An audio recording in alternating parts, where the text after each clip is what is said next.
He dug graves for a living. Not as a metaphor, not as a dramatic exaggeration. Rod Stewart literally dug graves in a London cemetery before he was old enough to vote. He also dreamed of becoming a professional football player. He busked on street corners with a harmonica. He got fired from jobs most people wouldn't want in the first place.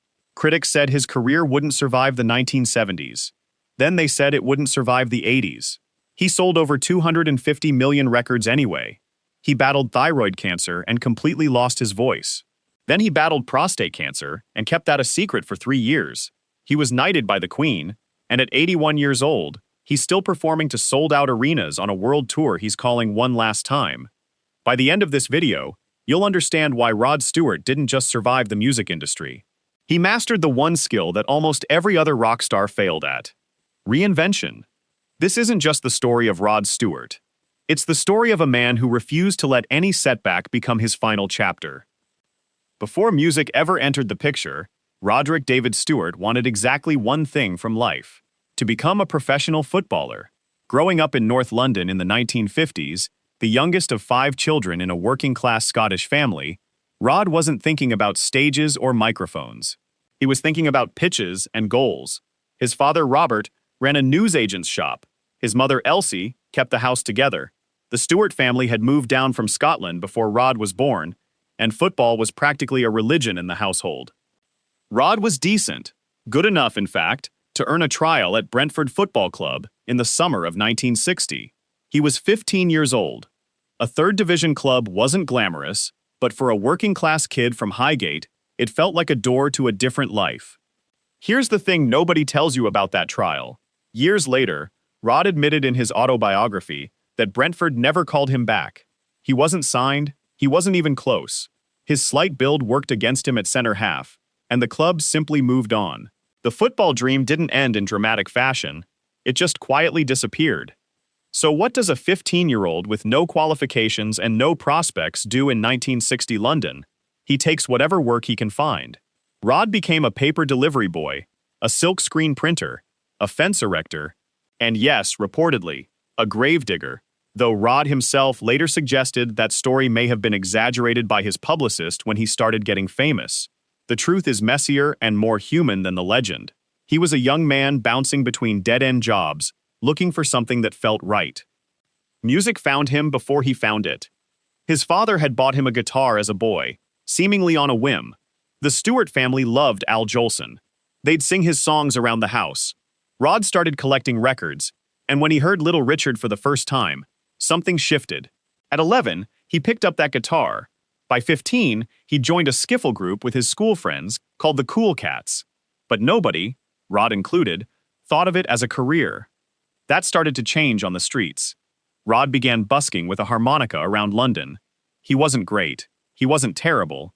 But something about his voice caught people off guard. It was rough, raspy. It sounded like it belonged to someone who'd lived twice as long as he had. In 1963, he talked his way into a band called The Dimensions as a harmonica player, not a singer, a harmonica player. The following year, he joined Long John Baldry and the All-Stars, still mostly playing harmonica, occasionally getting a few minutes at the microphone. People noticed his voice. Few believed it could carry an entire career. But here's where Rod Stewart's story takes its first unexpected turn. And it involves a guitarist who would change everything. In early 1967, Jeff Beck, fresh from being fired by the Yardbirds, was putting together his own band. He needed a vocalist. Someone suggested the scraggly kid with the raspy voice who'd been drifting through London's blues circuit. Rod Stewart joined the Jeff Beck group alongside a young guitarist named Ronnie Wood, who'd been moved to bass because the lineup needed one. Their first gig was a disaster. Rod later called it a 24-karat catastrophe. They weren't ready. The sound was a mess. But there was raw power in that combination. Beck's blistering guitar, Stewart's sandpaper voice, and Wood's instinctive feel for rhythm. Within months, they were tearing up American stages. When the Jeff Beck group played the Fillmore East in June 1968, the reaction was electric. Critics compared it to watching Jim Morrison paired with Eric Clapton. The band released 2 albums, Truth and Beck-Ola, that essentially invented a template for hard rock that Led Zeppelin would soon make famous. But Jeff Beck was difficult to work with. Rod and Ronnie often couldn't afford to eat on tour in America.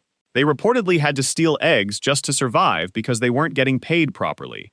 Beck's manager, Mickey Most, treated Rod like hired help, and when the band was booked to play Woodstock, the festival that would define a generation, Beck pulled out at the last minute over personal issues. Think about that. Rod Stewart could have played Woodstock. He didn't, and the band fell apart shortly after. Most musicians would have seen that as a devastating blow. Rod saw an opportunity. After the Jeff Beck group dissolved, Rod started showing up at rehearsals for a band that had just lost its lead singer. The Small Faces had been one of Britain's biggest mod-era bands.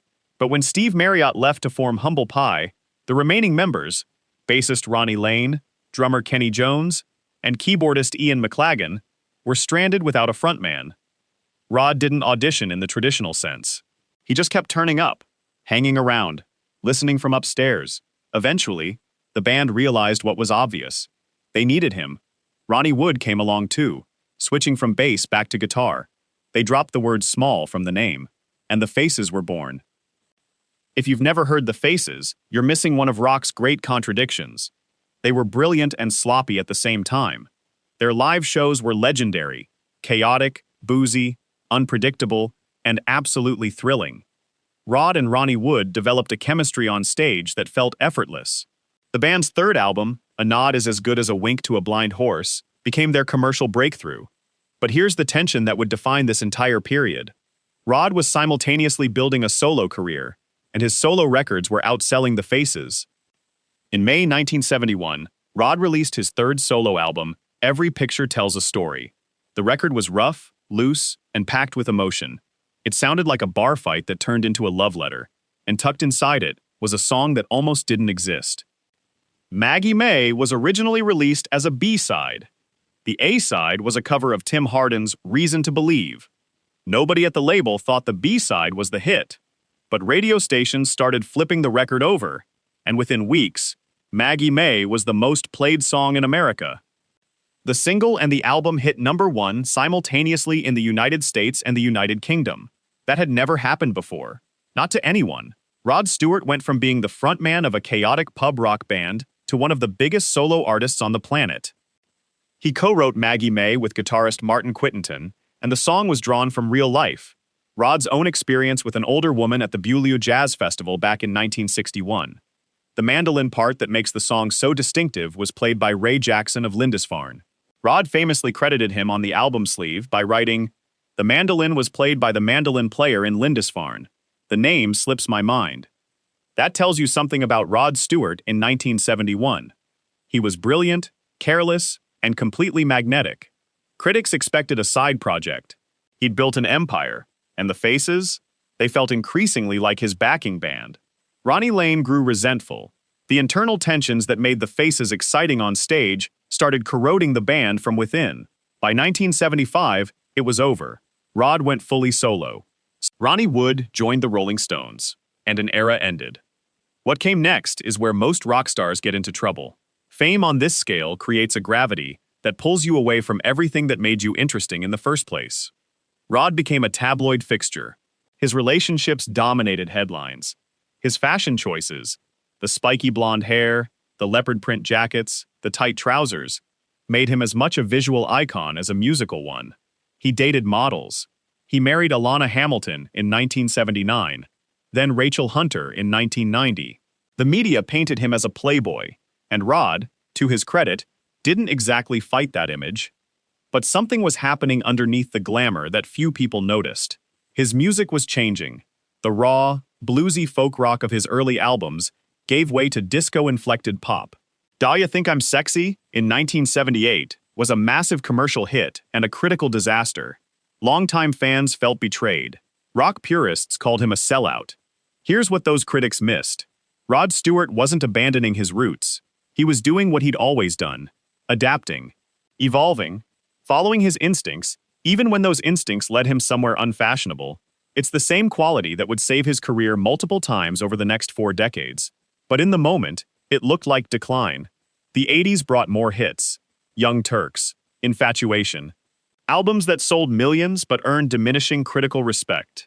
Rod was still filling arenas. He was still one of the biggest live draws in the world. But the cultural conversation had moved on. new wave, synth pop, grunge. Each new movement seemed to push Rod Stewart further toward irrelevance. And then came the diagnosis that nearly ended everything. In the year 2000, doctors found a cancerous tumor on Rod's thyroid gland. He was 55 years old. The surgery required cutting directly through his throat. Surgeons would be working millimeters from his vocal cords. Any mistake, even a minor one, could destroy his voice permanently. Rod checked into the hospital under a fake name, Billy Potts, named after his dogs. He didn't want the press to know. The 4-hour operation was a success in the medical sense. The cancer was removed. Chemotherapy wasn't required. But when Rod woke up, his voice was gone. Completely gone. For a man who'd built his entire life around that raspy, unmistakable voice, the silence was terrifying. He later said he couldn't sing a single note. The muscles in his throat had been torn apart during surgery, and they had to remember how to work again. It took 9 months before his voice returned. 9 months of wondering if the thing that defined him was gone forever. When it finally came back, Rod said something surprising. He claimed the surgery actually improved his voice, made it deeper, richer. Whether that's true, or just Rod being Rod, finding the silver lining, spinning the narrative, refusing to play the victim, it tells you everything about how he survived. Most people would have retired. Rod booked another tour. But the cancer wasn't done with him. In 2016, during a routine screening, doctors found something else: prostate cancer. This time, it was aggressive. It had spread beyond the gland into surrounding tissue. Rod kept the diagnosis completely secret. He didn't tell the public. He didn't even tell some of his children. His wife, Penny Lancaster, later described the terror of keeping that secret. The couple had married in 2007 after Rod proposed at the top of the Eiffel Tower. They had 2 young sons together, Alistair and Aidan. The stakes weren't abstract. They were sitting across the breakfast table every morning. Rod underwent 3 months of intensive radiation treatment. And in 2019, 3 years after the diagnosis, he stood on stage at a charity fundraiser and told the world for the first time, he was clear, the cancer was gone. You'd think surviving cancer twice would be the emotional center of this story, but it's actually what Rod did between the diagnoses that reveals the most about who he really is. In 2002, with his rock career apparently fading, Rod made a decision that baffled everyone in the music industry. He recorded an album of American pop standards from the 1930s and 40s, songs by Cole Porter, Irving Berlin, George Gershwin, the kind of music your grandparents danced to. Critics laughed. His label was skeptical. Rock fans were confused. A man who'd screamed Maggie May and gyrated through "Da Ya Think I'm Sexy" was now crooning "The Way You Look Tonight" in a dinner jacket. It Had to Be You, the first volume in what became the Great American Songbook series, was released in October 2002. It sold millions. The third volume, Stardust, reached #1 on the Billboard 200, his first chart-topping album since Blondes Have More Fun in 1979. That's a 25-year gap between #1s. It also won him his first and only Grammy Award for Best Traditional Pop Vocal Album. Rod released 5 Great American Songbook albums in total. The series averaged nearly 4 million sales per volume. He'd found an entirely new audience. People who'd never bought a rock album were suddenly Rod Stewart fans. And the old fans? Many of them came back too. Because the voice, that weathered, emotional, impossibly warm voice, was made for this music. Think about what he'd done. He went from blues to rock, to folk, to disco, to new wave, to pop standards. Each time, people said it was over. Each time, he proved them wrong. Not by clinging to what worked before, by letting go of it. And here's something you probably didn't know about Rod Stewart. While he was selling out arenas and recording albums and fighting cancer and raising 8 children across 4 decades, he was also doing something else in the attic of his Beverly Hills mansion. He was building a model railway. For 23 years, over the course of 19 tours, in spare hotel rooms around the world, he constructed a 1,500-square-foot replica of a 1940s American city, complete with skyscrapers, warehouses, a river, period cars, bridges, tunnels, and over 100 feet of track. The detail was absurd. He put fake garbage in the gutters. He painted each pavement stone a slightly different shade of gray. He called it Grand Street and Three Rivers City. When he finally revealed it on the cover of Railway Modeler magazine, people were stunned. Here was one of the most flamboyant rock stars in history, quietly hunched over tiny buildings with a paintbrush for 2 decades. He grew up across the street from a railway line in London. His father gave him a toy train as a boy. When he asked for a toy station too, his father gave him a guitar instead. That guitar changed the world. But the train set tells you who Rod Stewart really is, underneath all of it. Patient, meticulous, quietly obsessive, willing to spend 23 years on something just because it mattered to him. When a group of teenagers vandalized the Market Deeping Model Railway Club's display in 2019, destroying years of painstaking work, Rod donated £10,000 to help rebuild it. He said he understood their pain, because he'd spent 23 years building something similar himself. Rod Stewart didn't survive 6 decades by refusing to change. He survived because he never stopped evolving, from the blues clubs of London to the stadiums of the world, from the faces to solo superstardom, from rock to disco to standards, from wild young man to devoted father of 8, from cancer patient to cancer survivor. Twice. He was knighted by Queen Elizabeth in 2016.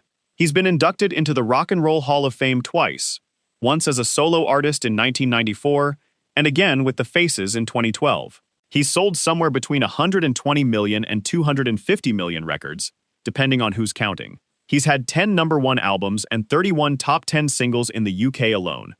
And right now, in 2026, at 81 years old, he's still out there. Still performing, still touring. His One Last Time world tour has dates booked across North America, and he's returning to his Las Vegas residency at the Coliseum at Caesar's Palace, a venue where he's performed for 15 years and over 200 shows. When they announced the tour, Rod said something that captures his entire philosophy. He told the press, "This will be the end of large-scale world tours for me, but I have no desire to retire.